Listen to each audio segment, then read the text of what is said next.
The avoidant was in lust with you. They weren't necessarily in love with you.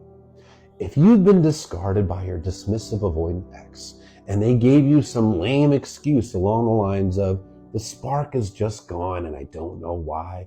I've just lost feelings and I don't know why.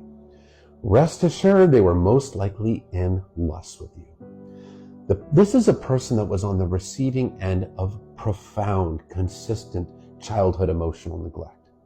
Growing up in households where you don't talk about feelings, where feelings are discouraged, and when they expressed emotions, it was shot down brutally, often by a very critical, controlling parent in a smothering but not nurturing way.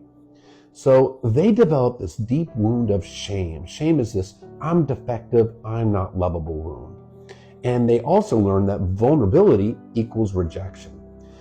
And this is a person that puts up these walls around their heart to protect themselves from that shame, because their fear that largely lies in the subconscious is, if I lower my walls and I let my partner in, my partner is going to figure out that I'm defective and they're going to reject me. So closeness, vulnerability, to their nervous system, it equals rejection.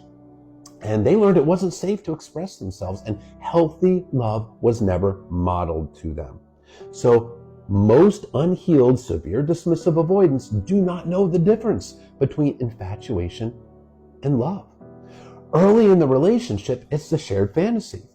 They are on cloud nine because you are giving them all this attention, this validation, and their dopamine levels are spiking sky high. Dopamine is the reward hormone. And dopamine is what makes us feel good. It's what contributes to infatuation. But as the relationship progresses, well, things get close, there's emotional intimacy, there's things like commitment and conflict and expectations that are very triggering to them, because closeness and real, normal, healthy love and relationship behaviors are triggering to them. So the dopamine levels come down. Now, back in childhood, due to that emotional neglect, they weren't really exposed to oxytocin in the way that a healthy person was.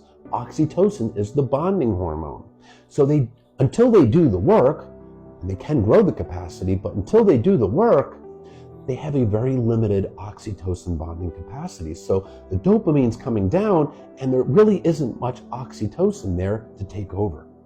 So the romantic feelings are gone, and because they don't realize that love is also a choice, not just a feeling, they think that they've lost feelings for you.